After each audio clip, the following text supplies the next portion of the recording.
am a friend of Anthony's and a recent friend of Michael's. And here's the man. Hello. So, we have live from Cambridge,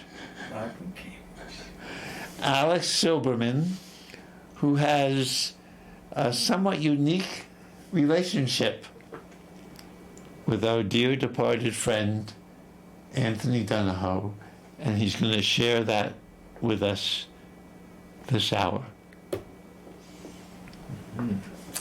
Yeah, I'm Anthony's son / sperm donor offspring. Kate is his daughter / sperm donor offspring as well. Do you my introduce sister, yourself? half-sister. Do you introduce yourself that way at times? It just depends how I'm feeling. It really, and who I'm talking to. You know, Michael, it's really just all subjective, isn't it? You know? Now, how does that feel to be a sperm donor son? It is. I don't know how much feeling I put into it. That would be a good question. It depends. It depends. I don't know. It's very. It's kind of a matter-of-fact statement. It's more of like a scientific statement than anything. I don't know how much feeling I have behind it. I'm just Now, it would be a different feeling if we talked about your mother, right? Oh, I'm sure all sorts of feelings would come that would be up. very... But there's been more of a. There's also more of a longer history from a younger age as well. So you know. Scientifically, your mother's name is... No, viscerally. My mother's name is one of my mother's names is Julie. My other mother's name is Diane. Oh, you call them both mothers too? Well, it depends. It's in reference. It depends if I'm talking to them, if I'm talking to who. I mean, my step siblings who are biological, Diane would probably more often say mom to her, and I would more often say mom to Julie, my biological mother. And what would you call Diane? And I mean, the more confusion, the better. I mean, really. I mean, the more confusion you can cause people that want straight lines. And we have a person arriving, and Sarah's trying to duck under, but she will soon be on screen. And John, there she is, John, another friend of Anthony. You can introduce her, John? Yes. Everybody, this is Sarah, our new compatriot in this show. Sarah Brett. I believe Sarah and Alex are related. That would be pretty awesome. You never know. You never know. We're friendly. I don't know if we're related. One of those big surprise shows. But you never know around the Boston area is very small and tight together. I can say my on my 23andMe it kept the Ireland percentages kept going up through the years. Yes. I did it 7 years ago. I'm up to 97%. Conan O'Brien is 100%. Yeah. And his doctor called him supposedly and just said, "It's a little creepy. I've never seen this before, but clearly second cousin." Yeah, and and if you're not related to me, you can walk out there and pick 5 people out of the crowd, and you're probably related to them. So there you go. I mean, it is the Boston area, so whatever. All related to each other. So tell us. Yes. So it feels, so being a sperm donor son feels, tell me again, what does that feel like? Well, the relationship evolved originally. So, I mean, more when I first met him, it was more of a, and after we got along, it was more of a kind of like, it felt more like of a uncle-nephew relationship, like kind of a fun uncle, and he already was an uncle, so that was already there for him too, to build on, because he has plenty of other nieces and nephews. Yes. Some who are similar age, but a wide range as well. Plenty of people, and so kind of a fun older guy hang out with, and then I think it developed more over the years where I called him father as we got closer, as I listened. You called him father too, right? Yeah, wow. but I mainly not dad. No. I would mainly call him Anthony, but in my mind, it's actually flipped. I would just say I would be less likely to call him dad, where father actually sounds more official and dad sounds more interpersonally close. Yes. Yeah. So how do you feel about it? About what, John? About father versus dad. I think, father also is in regard to churches traditionally, so it's more of a formal relationship, and in my mind at least. And dad or daddy or something like that, that would be more personal in terms of growing up and affectionate. Well, you call them daddy sometimes? Jokingly. Wow! As a joke, though. Not usually, daddy-o, whatever. I mean, but the more comedy and the more trickery involved and fun, the better, with Anthony, of course. So. Yeah, he liked me calling him... Oh, sorry, Sarah, please join. Go right ahead. Did you start celebrating Father's Day? Not really. I sent him some, maybe occasionally, where we had a meal. I'm honestly not too big on Father's or Mother's Day. I'm not like... A lot of holidays I'm not a fan of. I mean, there's so many of them these days. I mean, Halloween's one of the few good ones that we got out here. I mean, a lot of them just become like belabored and annoying and one more thing to do. And in my mind, don't actually put necessarily that much meaning to others. You know, they may have plenty of meaning, but in terms of that, it just is like, oh shoot, I gotta call this person on this day. Let's one more thing on the checklist. And are you actually making a connection to that person? A lot of times doubtful, but you know. This woman told me she calls her mother on her birthday every year and says, her mother lives far away. Mom, thank you for not aborting me. Wow! That's nice. I was like, actually, I think it's nice to call a parent and say, you had some options, thank you, I'm alive. Wow! I like it. That's My wife's mother said to her, which my wife did not like, Yes. You're lucky I didn't abort you. Be grateful I didn't abort you. She had Robbie when she was 20 years old. Can we all Wait, your wife's mother? I didn't know you were married, Michael. Yes. Oh, I had no idea about that. Can we do a let's be grateful to be alive we weren't aborted cheer? Okay. But I don't know. I'm kind of for abortion, so I feel well. We spoke about abortion. No, we're not anti-abortion. Here, No, I know. Yeah. for I being know. here and enjoying the celebration of Anthony. Yes. Wow. Yeah. Well, speaking of Anthony, here's a picture of him. This is Alex's father, a sperm donor father, of course. Yeah, but mainly this is just Anthony. This is Anthony, the being known as Anthony. Anthony, who I love, and I'm sad. Yes. So we're going to go away from this photo. So, Yes. the big moment. You're 18 or so. Yeah, 18, 19, somewhere in that range, yeah. And you decide to, how did it come about that you even knew about qualms? So the backstory is, and it'd actually be good to get the more detailed backstory from his perspective because he has all the papers and the book hopefully will come out eventually, Concessions of a Sperm Donor. That's the book that the clinic Anthony wrote. that both myself and John right here, because he's also has a sperm donor connection too, that we were formed from, but no, I'll reset. The called Woman Care, which I believe was recently taken over in the past number of years by another clinic. They, I believe, contacted him first, what I remember from him telling me, and say, hey, would you still be okay with being contacted? And then... after he... Yeah, or like maybe, I don't know, my guess would be like months before either myself or Kate turned 18. Wow! Because there's custody issues until you're 18, and so they ask the donor different options in terms of about contact initially, and then probably if you originally said okay leading up to the 18th how birthday. responsible of him. Well, yeah.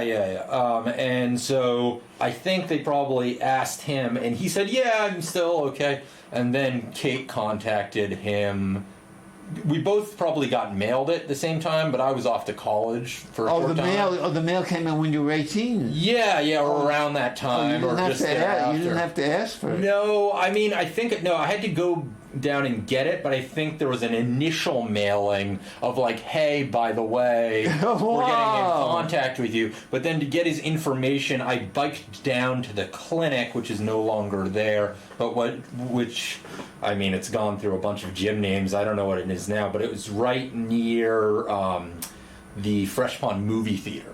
Like right across the parking lot from the Fresh Pond movie theater on the corner. Yeah, or Apple Cinemas, or it changes its name every 5 years at least. I don't know, on a clock. But so I biked down there and I got it myself. And then I called him on the phone. And I left a message. I don't think I reached him originally.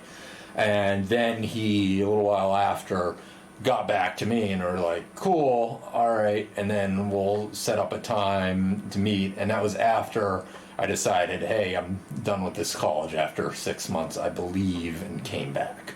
But somewhere in that time range, 18, 19. And then we met, when he said, oh yeah, be all right to meet, we met right in Harvard Square, pretty close to Cardullo's, across from the T-Stop. There used to be a restaurant. But there was a restaurant kind of linked up. I forget what the name of it is now, but it is the Coop is right there, and then there's a restaurant next door, and there were some tables outside, and it was a little bit cold that day, I remember, but the sun was shining, and I don't know, we had something small to eat, and Anthony has it better, or there might have been fries eaten, or that could be another time, but he has it detailed in his book because he kept a journal or diary of a lot of things. So how did that feel? How did it feel to first get the letter saying you have an option? I mean, I think it was a little exciting, but it mainly, I didn't walk into it with too many expectations. I was just like, oh, this isn't. Let's go find out and just see what happens. Oh wow! But I'm sure there's some nerves and all that, and like, hey, don't want to see that happen. I have no idea what this guy looks like. We might have described a little bit. Yes. Or on my end, what I looked like, and and then we just met up, or he came. Of course, Anthony, he probably snuck up from behind or something, and was like, "Oh, hey, are you?" Yeah. And and then we were just kind of feeling each other out, getting to know. I think he had definitely had more concerns or worries on his end, because I think there was like, oh, is there going to be some responsibility behind it, or legally, or is this person going to want something from him? And I just wanted to meet, and it'd be good to ask Kate what her thinking was initially as well. But I was just like, I'm done. Hey, if it goes well, goes well. If not, hey, well, I grew up this long without him, And you knew you were, of course, the sperm donor baby when you were growing up. Yeah. I mean, honestly, it was easier. One of my mothers is retired now as a pediatrician, so honestly, it's probably easier to explain to a kid about sperm donating than the regular process of how babies are made, or the traditional process. Really good point. Yeah, because it's just more like, well, we went to the clinic and here's the science. And when you're young, you don't have to go into many details. You're like, oh, that makes sense. You put this chemical with that chemical, or a sperm egg, and you don't have to get in, hey, by the way, two parents, we were getting down together, and introduce like mommy and daddy really love each other. And talk about like some love nonsense or something. Which maybe it's there, but that doesn't help explain the process. Wow. So and during the first meeting, you feel and think. I think it was just more feeling like, oh yeah, what is it? I'm just trying to learn about this guy a little bit and who he is, and explain who I am a little, and just kind of getting some of the backstory, and just a lot of it's like basic facts. So like, oh, what do you do? Oh, art therapist, or a little bit about the theater.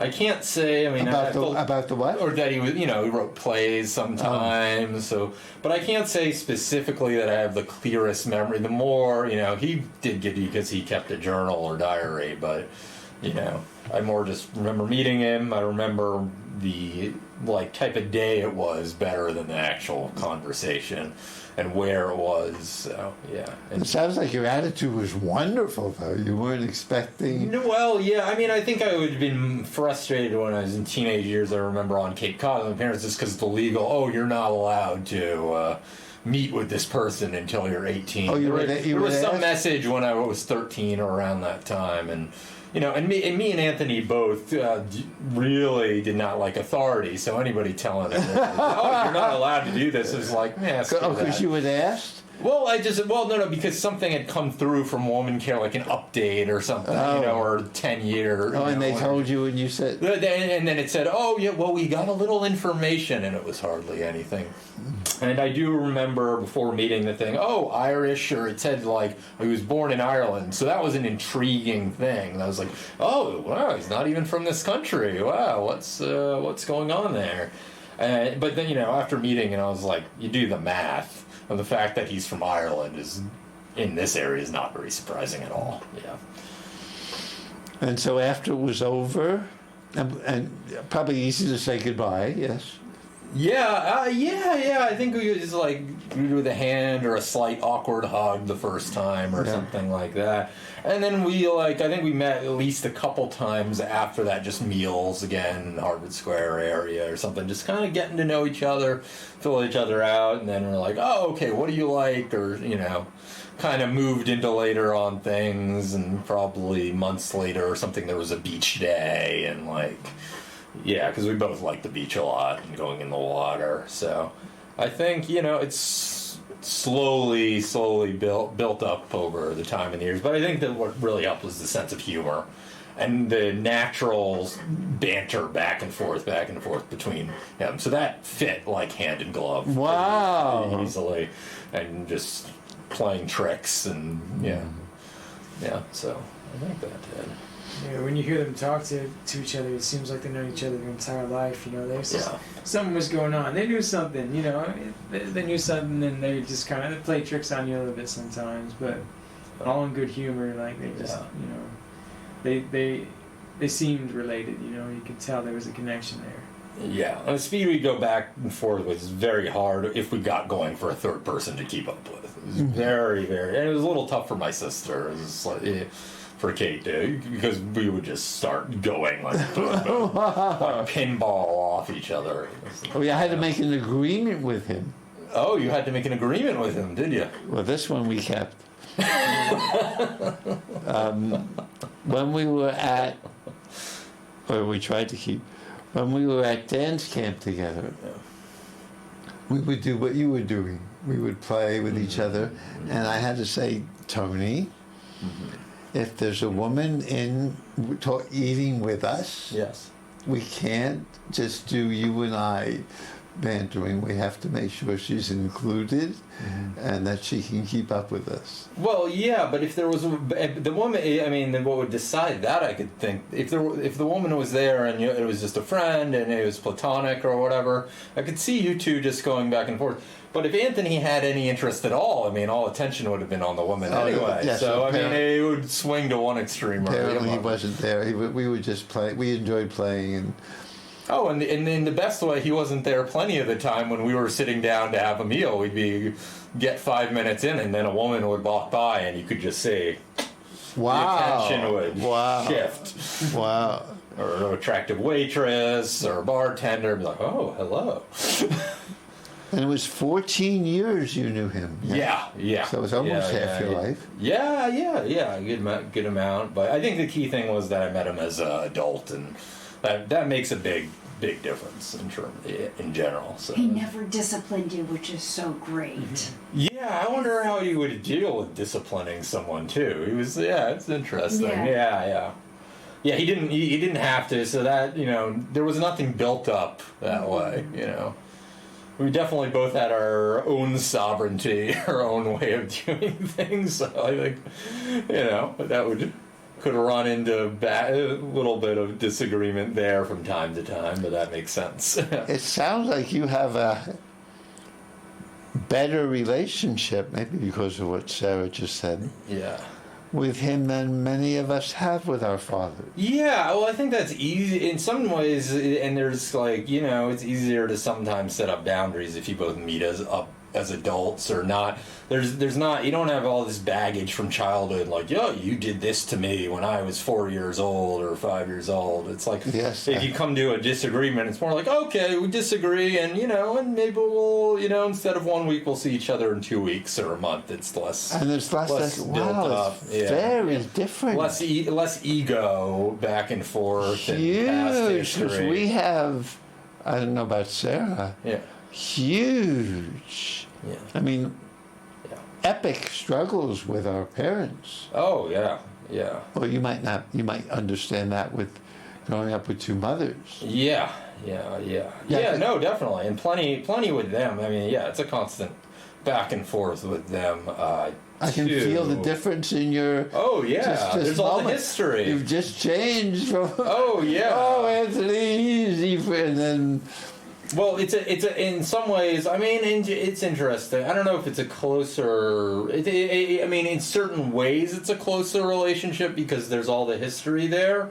But it's a less loose, less free relationship. There's more immediately on the line. Like, it's like it feels more often like you're playing for keeps with your parents. Wow. Than it was like with Anthony. It was like free flowing back and forth, and there's definitely some of that. But you get to a disagreement or a point where there'd be a problem, and then you could just change the subject or move on from it more easily. In my mind. Wow, there's something very beautiful about this. Yeah. Boy. Well, and I think the big thing is also, or like if people have close friends they consider family as well, it's more of a choice. You had more of a choice involved in it, or it feels like you have more choice. You technically have with family, but it feels a lot less like it. If there's less of an obligation and more of a choice. Woof. Yeah. Wow. Yeah, so that is more the appearance, at least, of free will. And free association between the two of us than with parents. One woman asked me to be a sperm donor, but I was too afraid, especially with her. She seemed too powerful for me. Well, you got to do it anonymously. Yeah. You can't donate to a person that you know. Just know it's a bad idea. Yeah. You made the right decision there. Yeah, it depends. Depends what's gonna work with people. And both women, all four women are, both my parents and Kate's parents are very, very powerful. John's mother is very, I would say, pretty in charge woman as well. Yeah. Pretty, like in the aspect of yes, I'm going to be in control of my life, and everybody, all five of them, I would say, because I met all five of them. It's a pretty straightforward, like, there are certain things that they don't know what they want, but like with child was like, oh, it seems they have to. I know what I want, and this is how I'm going to structure things. But you can chime in with your own opinion, obviously. I was just thinking about how I talk with my mom, and often she's got a lot of good ideas, but she does say them in a bit of an authoritative way, which I don't mind, but it's, there was a point in my life where I was having a lot of arguments, sometimes starting the arguments with my mother, and it was an unhealthy time in my life. What would be an example of an argument, John? I don't know, just like I'm playing the guitar, she tells me to stop, I get real angry. Didn't really want to be told what to do. But now, she'll give me maybe an advice on fitness, and I think, okay, that's a great advice. But the way she said it, I didn't really want to respond to it. Like, oh, okay, great, you give me something like that's me. But I'm okay now. I can just say, okay, that's good advice. I'll sort of dilute that I'll just separate that from I didn't really like the way you said that, and I'll take that advice and I'll say, okay, now, I got a gift from you in my life. Well, yeah, and I mean, all five of them, I would say, in a loving way, have in a loving mothering way, have an authoritarian streak that they won't admit to themselves. They'll all act authoritarian, and it'll be the old British way. It's for your own good, darling, or Irish way. No. My But mom's pretty sweet. So. no, I think so. I'm just saying my own opinion, but but I also don't like authority or being told what to do, so that all comes together, So, but that's what I see, and I'm not saying it's necessarily a bad thing. It's just there. Like plenty of things are there for different people. Yeah. It's like any relationship, really. You've got your moments where you're comfortable, you're talking, it's going great. You got go and do fun stuff to do, and then all of a sudden, there's an argument. Or I didn't really like the way you said that. An argument. It's just human beings. Well, yeah, and the relationship is based on control as well. Let's not deny that. In terms of from a young age, if someone raised someone else, they've had a certain level of control. If they're responsible, usually in a lot of good ways, over them until maybe a lot of times in this culture, and might be past it, but until they're 18 years of age, or 16 years of age, whatever it may be. A lot of times further than that. But yeah, that's not necessarily a bad thing, but that is how the relationship is formed, and have gone through the first, many years of life. So it seems way less expectation right through, right? Anthony does not. You didn't have trouble with him telling you what to do, or did you? Oh yeah, and also a lot more fun. My goodness! Wow, Tony. You had the most fun person. I know. I lucked fun out. person I've ever and also, met in my there's life. something in genetics that does come out. There's more in genetics than you think would come out, especially in regard to sense of humor. But Wow! So he was so much. To each other. It was so much fun. I would not have him do my tax returns, but if it was between my mother's and him, or how in terms of tax returns or insurance or anything like that, hands down they would do it. They'd be responsible. Things would be in order. They'd be filed away. But in terms of levity, no, that's not there for him. I have to bring the levity. He brings the levity himself, so that's the commonality. It's Wow! And he got along with them, of course, too. Yeah. No, totally. And then there's also the gender, or in traditional male-female dynamics at play there too, and what you might have more in common in some of that as well. For example. Well, I mean, just in terms of relating, in terms of taste, in terms of and also sexuality, in terms of we both happen to like women, so there there's something to talk about right there. Yeah, of course, yeah. So there's a lot of things in common that there were some things in common, but then growing up with the two ladies there, it's just different life experience. You're gonna have different things are going to be in common. So, there's certain things that a lot of the time, and things are changing now, but a young man or young woman will go through in terms of life experience, and that, Anthony being once a young man himself too, had already gone through or had navigated. And having two mothers, they navigated definitely their own point of view, but not as similar a thing to what I navigated. So just having that in common. What would be one example of that? I mean, I think you could go anything from, I already brought it up, in terms of similar angles on sexual frustration or interactions, whether they were positive or negative, going down romantically from a similar angle. Oh, from Anthony. From Anthony and myself, and their commonality. Most boys don't have that with their dad. At all? No, but they might have it with an uncle, which was the genesis of the relationship originally. Yes, so. Yes. Most of us have it with nobody. They may not, but there might be a friend's older brother or something like that. You're lucky. My friend, it was his dad's best friend. Yeah, exactly. With the dad at all, the best friend. Yeah. I'm curious, was Anthony very thankful for your two moms? Because I'm thankful for your two moms. Yeah, no, definitely. Yeah, no, he was. I think he's grateful, and everybody together is just how good everybody's together, or everybody's pretty functional, which is amazing regarding how many people are involved. Just families as a whole, everybody's pretty functional. That's the most, I think, amazing thing. The lack of great dysfunction in general. Wow. Yeah, super happy to hear all that. Yeah.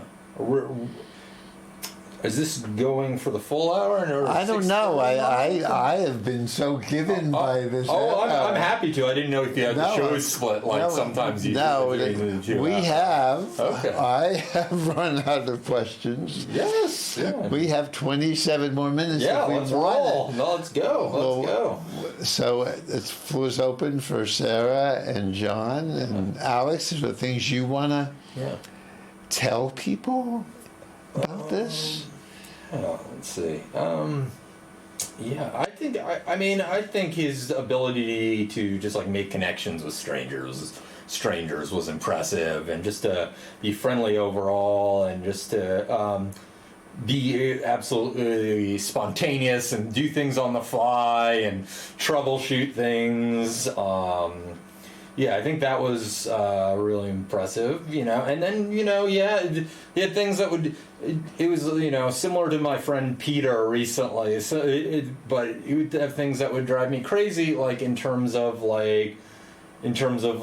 not getting back to you, or like being late sometimes, but then he would be late, and, sometimes pretty late. And then after the first 15 minutes, or express that annoyance, or it's like after that, I was like, all right, I'm glad I came. I'm glad I saw you. It's out the window. I know it's annoying. It can possibly happen next time, but then you bring so much energy and stories in this that, who cares? The goodness just wipes all that. Yeah. Now, I was angry and sad. Yeah. That Tony didn't share, I'm not sure with anyone, you can tell me, his health challenge at the last few years of his life. Which was like him to not share. Yeah. Period. Yeah. I don't know how much he shared with you about what he was going through.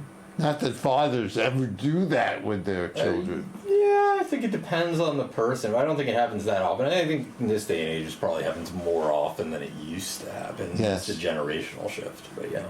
So did he share with you what he was going through? A little bit at times. Not a lot. Like, I think I offered to drive him to the hospital or for treatment. But, he had his private side, too. And I think also too many people getting involved would overwhelm him. So it's a balance. So it was both a problem that he wouldn't share or allow people in to help him, because it could have really helped him more. But on the other side, he was also from a full family, too. And boundaries, he would feel like his boundaries would be crossed at times. So he's very wary about that. And then also just the dynamic that it was a cyclical dynamic, and I've talked with this to you before. He would go into periods like 1 month of intense socialization, and then the next month he goes, I need a break, or I need to take a sleep for a month from socializing people, or I need to fly off to California and then New York and somewhere else. His energy level, and obviously him getting sick with cancer would lower his energy level a lot. So I think he would just need to hold up and sleep or do his own little creative project. So yeah, no, at times he did. And then he would get frustrated at times, being like, hey, I'm sick, or you're asking me to do this. But if you're not sharing what's going on or allowing people in, it's a tough balance. So I think he did in bits and pieces, but not fully. I think it would be at times, if there was a supportive woman in his life for certain periods of time in his life, he'd be more likely to share with some of the women he was with. But I think there's still probably a barrier there. And then in terms of what you said before, in terms of friends, or in terms of like sometimes talking dynamic, sometimes it was easier for, sometimes it's good to talk to you, but as well in terms of same comedic dynamic as well. Martin Hanley, definitely. Like him and me and the accents and the voices, like sometimes when I would hang out, the three of us or something, it would flow better between me and Martin Hanley, because me and Martin Hanley in some ways are less sensitive than Anthony. in terms of getting upset about saying something or saying something personal. Yes. Whereas me and Martin a lot of the time is, oh, it's all a joke. It's all a joke. Wow. Whatever, you know. And, you know, just go with the narrative and like, and, you know, and he would be, Anthony could be sensitive about things at times. Did he share with you? He made some big decisions Yes. about his cancer.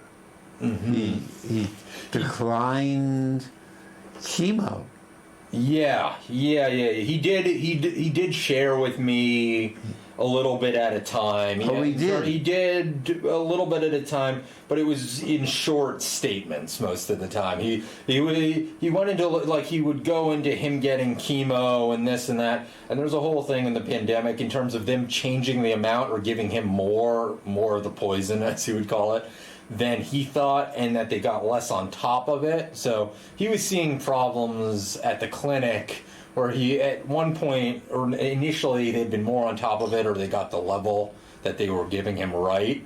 And then I think going into the pandemic, at one point, I'm trying to remember if he's still getting in the pandemic, but at one point they were less attentive than they had been. And he felt like they were giving him more, and that they were just making him sicker and being a little bit neglectful. And who knows? He had his, you know, also, and rightfully so sometimes, but suspicions about Western medicine and what it was doing. And he did try to heal himself in a lot of ways himself, to sometimes a good effect, and sometimes, you know, if he had just stuck with Western medicine and saw it out, it would have helped him. So it was a balance. But yeah, he went and saw, there's bills that are at his house for alternative places, and then also, and he would do breathing exercises as well. So, yeah. So he mixed and matched with the Western medicine, but he would also come in like, no, I'm fed up with them. Screw it. And he would get fed up, you know, from time to time with things and people, and it wasn't out of the ordinary too. But definitely, he preferred the quality of his life too. So there was that too. You know, if I'm going to be out and about, I want to live life too. So when he chose to go off of chemo against doctor's orders, yeah. He had lymphoma. Is that right? Yeah, I believe so. I know. He told me the exact type of cancer, but at the moment, I forget. I think it was. Yeah, it was a type of lymphoma. It was stage 4. Stage 4 too. Yeah, the type of lymphoma, but he did pretty well going into remission at one point. But I don't know. But he would keep it a secret, so I could look it up in his medical records now. But he was not. He never gave you the full details. So he wouldn't say He didn't do it with me either. One of his good friends. Yeah. At all. Yeah. So, well, you also had your own illnesses too. I remember yes. too. So I don't know if that played into it at all in terms of weighing you down with his. No. What he would feel like weighing. No, I don't think he had. No, you're very kind. You're very kind. Did he feel like he'd be burdensome? Do you think? I mean, I think it could be, but it was also just privacy, and also he definitely wanted to make his own decisions. And he wanted to feel like he was in control, but then he would want help sometimes. So it was a little bit mixed, but definitely would want to be. Did he ask for help in the decision making ever?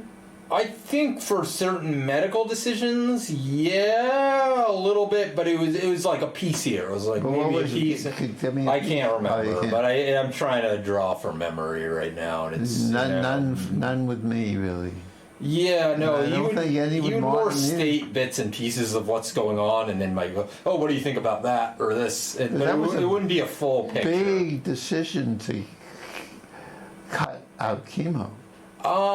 Yes, I would say in general, yes and no. Yes and no, because when he got fed up with something or someone, there was a point where it was like, that's enough. Yes, I know he doesn't. But I don't think. I think it's similar to other decisions. So in the scheme of things, women it's too. Health, women, all sorts of people and things. When that's enough, or going, although he fixed it, looking like he was going AWOL for the Navy for a short period of time or whatever. But he fixed that all up. But when it's enough for him. So But then that's the he theme. does typically revisit things. Oh, he does, and he goes back, and he goes, oh, is that the right decision, and all that. Well, yeah, and you know, and my frustration. You talked about your anger. My frustration and anger just pops up more so, and sadness too. But when I'm dealing with the paperwork, that was his style to leave a lot of things half done, and that just is like I have to remember he was who he was. That was the normal way of events. But then I'm just like, why the heck did you leave this way? And then you have. But that's all. Some of it's the normal process of people dying and just as what's left behind and the liability nature or whatever and legalese of this country and the way things are done and making a lot of things more difficult than they need to be. Like the default is difficult when things are perfectly in order. So some of it is that, but there's one document that was signed, and the reason it's signed is I made sure that he signed it because I was involved in it. Wow. And a bunch of other people listed in the, not a bunch, a few other people listed in documents didn't even know they were listed in documents. And this is the normal. This is part of the course. Yeah. Well, good for you. Mm-hmm. Well, but that's I mean. You know, and he was really helpful with my book. But, you know, he had his own book that could be finished. Oh, I'm happy to have... And a lot of the reason my book is finished is because of him, and I thank him. Yeah. But in terms of his own projects and his own taking care of his own things... I helped him a lot. He helped so many people with their own things and finish their own things, but when it came to him, you know... It was, and sometimes it's easier with me is to help other people. Sometimes it's easier to help other people than to help yourself. Oh, I should tell you, he made me a promise. Things. Yeah. I wonder if you're legally responsible. Oh, what? I have a play called It's Never Too Late to Have a Loving Mother. Yeah. And Tony said he would direct it. Oh. So feel free to inherit that. We'll see, Michael. One other thing on my plate. He already left enough on my plate so far, but we'll see. It doesn't feel like it's going to happen. We'll see. You should talk to his brother in Ireland, who's the playwright. Oh, that's who you should really and do it talk to this guy too. Talk to this guy too. He's got the theater background. Tell the player more than me. Director, great. Yeah, I'm talking at work about maybe teaching some acting and voice techniques at work to some of my fellow peer mentors who present to high schools and middle schools mainly about their recovery through mental illness. So I might be getting into the acting coach trade. Wonderful. Yeah. So I could help out with that, but I would need some more traditional advisors, people who have the background like John or Patter in Ireland, or That'll be a long stretch out there, but we'll see. Well, no, but you could do things with over the phone, or like how do you formulate this, or how does it work? Or do it on the show and send them the. Yeah. Maybe I'll do one. Yeah, just because and Patter's been doing it for years, so I mean he's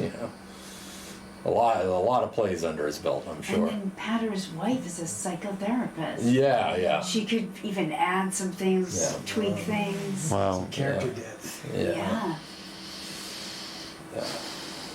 Well, you seem to be doing extremely well with the loss. Yeah, I think it helps that there's a lot to do, and I did talk in talking to his siblings. Well, I think it does. The two things that help is that there's a lot of practical things to do in regard to him. A lot of them aren't that pleasant, but it fills something related to him, and not just left with the void. The void is more like everybody is like, hey, what's going on with this freaking medical report, coroner's report? Like, that's annoying. That's annoying for everybody involved with him, I think.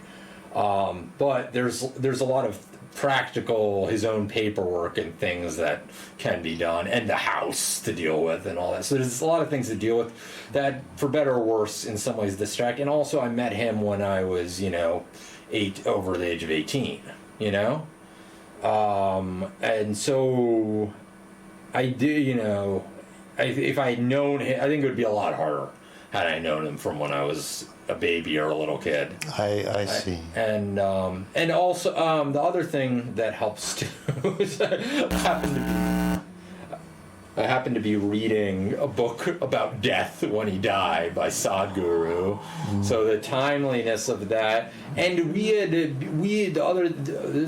I'm adding other things, but that we had talked about. I'm one of the few people that had talked about his death and practicality with the will.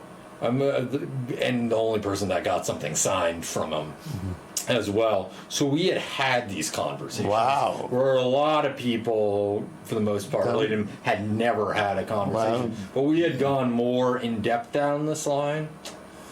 And the last thing I'll say that helps is, in terms of when people are dying, is being closer to death in an immediate way, working in the outdoor field. Working in the what? In the outdoor field. So like going to Bolivia and going to the top of a 19,000 foot mountain, and then a lightning storm coming in and going, oh, I could die right now. There's a lightning hailstorm going, and going a lot of peaks and just looking over the edge and being like, oh, there's death. It's right there. It's right next to me. Oh, there's death again. It's right there. It's right next to me. Some of it's personality, but some of it, the life experience of it happening. So did he talk to you about the possibility of dying? Yeah, I mean, that's part of making a will. Yeah, and what you want, cancer and the healthcare. No, not just. I think that was part of it. That might have pushed him on it initially, and past health scares, because he had so many different health issues. Yes, I think that pushed him on pushed him on it. But I think and also having myself and Kate there, and also what also pushed him on it was May dying too. Because she lived into her 90s. Yes. And, and she would say things which I'd probably repeated on another show in her own cryptically funny way. And so when it was snowing outside, Anthony, and going, hey, it's like, you're getting a little bit older now, Anthony. I might outlive you. You don't want to slip and have a fall now. But she died. He inherited the house. And then, and he saw that whole process, and he saw his parents go before that too. So I think it was more of on his mind. And then I was there, as one of his offspring. So is Kate there, but we had a close relationship, so we felt more comfortable. And I pushed him on it to do it, because I was like, hey, you might be, you're going to be gone. And he's like, yeah, it's weird to think about. He would bounce back and forth. He'd be like, yeah, I want to plan it. And then he's like, hey, why am I planning any of this anyway? I'm going to be dead anyway. But nobody expected that it was going to be that soon. But he started thinking of what he wanted in his old age. So most of the thing regarding him is not his death. It is in the will too. It's preparing, and the steps that he wanted, preparing for his old age. So that makes the tough part of him dying, because there weren't that many instructions. Oh.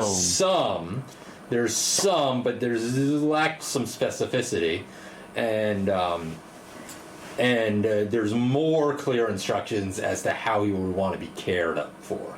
Oh. So that's more why he made it, and then that's connecting to his death and plan. Well, listening to you makes me love him even, hard to believe, even more. Yeah. That he had this good of you, because he didn't have good relationships with women for very long. Yeah. Well, I think it would get up, and it could just be, it could be the practical thing of like, hey, I was interested in that person. I had an orgasm with him. Oh, somehow I'm not that interested in him. You never know. But no, it was more than that. And he loved the interplay, and he loved the flirting. And even one woman he saw for a period of time with her, he was like, and he didn't cheat or anything, but he had to say to her, he's like, my agreement with you is 1 per year. Wow. One slip up with someone else per year. Wow. He told me, and because he did that, he didn't slip up with her. Wow. Who's this? I don't know if it was Nicole or Julie or something. There were a number of women over the years. Let's be honest. Yes. Like, yeah. Oh, but this makes me. And he was quite a great flirt. So you know, Oh, there were more than one at the same time too. You know. But this makes me love him even more that he has such a great relationship with you. Yeah, well, and he had long-term friendships and relationships with a lot of guys, as a woman said, as a celebration of life as well. Yeah. And those were his long-term, you know, and friendships with some women too, as well, that he's just platonically friends with. The platonic ones are the ones that lasted the longest. Oh, yes, I understand well. Yeah, exactly. Because, you know, you can get, it's a little bit easier in some ways. You can get so close to someone, but you're not quite as close. You're not on top of them, literally. Literally. You know, and then you can take a break for a few weeks, and it's less of a to-do. It's more, oh, you know, maybe they need a break, and then in a few weeks we'll see each other again, or a few months, you know? Yeah. He was so present, too. Yeah. Like, I think, you know, I don't flirt okay. Yeah. But I also think he just knew how to connect so well with people. Yeah. Not that many people are good at like that. Yeah. And it came from the heart, too. I think it did, and also I noticed too, when I was over in England as well, that's the benefit of being, even though most of his life is spent here, an immigrant, because, and I noticed it in my Polish grandfather too, and on my other side, one of my other sides, my grandmother would be mortified by this, but in a really positive way, of, you know, of just going up to people on the street, because it's kind of like, and they might censor me for this, but it's kind of like when you're an immigrant in a country that you're new to, even after so many years, or coming over, maybe around 10 years of age, or adjusting to schooling over here, it's just like, you know, see what sticks. Like, fuck it, throw it at the wall, you know, see what happens. There's like an element of that. And you kind of have to, too, because you don't know all the rules anyway. So if you're going to make something of yourself in that life in a different country, you know, the more experience you've had in another country, and then come over and you're trying to make something of yourself, the more in a good way you can do that. Because, hey, try, fail. You're already unintentionally failing at things. You're completely unintentionally failing at things because you don't know the full culture from being born into it. There's a sense of security being born into it, but there's also a sense of laziness too. And there's also a sense of setting your parameters as well a lot of the time, being like, these are my limits, this is only so much of what I can do. Yeah, so... Yeah, the sense of anonymity does give you that freedom. Yeah, and you know, and you're making mistakes regardless. So if you're gonna make, you know, some mistakes, try to make some that will get you somewhere. But yeah, so I think for that, and as Martin Hanley said, there was definitely a part of him where his heart or mind was in Ireland, like him finding a place from A to B. He might not arrive there on time, but there was a weird sense of him finding, and it didn't have to be, it was like, oh, pick out a place, and I had some of this, but he more so generally, and from Ireland or growing up on the farm, and just wander your way there. Like before GPS or even maps, so like I'm just gonna amble my way there, or even knowing north, south, east, west, because that's not how he operated. He had a sense of like, I'm just going to wander and find my way there. And it would work out for him a lot of the time. Yeah. And in therapy, just try something on in the moment. And it usually had pretty good effect with a lot of his clients, too.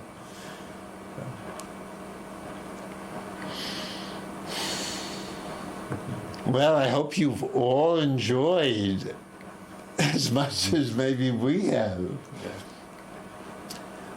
Celebrating truly in an honest way, and maybe we could say goodbye by saying something to Anthony. Yeah. There's an old Jewish belief that when you remember well someone who has passed away, it helps them rise to even higher heights in the heavens. Okay. Yeah, I hear that. I mean, I'm an atheist, but to each their own, and yeah. Oh, it's because I feel his presence. Even I now. understand that. Yeah, amongst friends and Do people. you?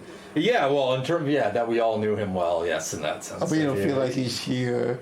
Yeah, I mean, he's here with us and had an effect on us in that way. Oh, yeah, but not me. like, I'm more, But not hi! spiritual. I mean, in a way, maybe, if But I think not about it or not think about my own heart. Oh, but it doesn't sound like, I feel a spirit. But Tony's spirit is, hi, Tony!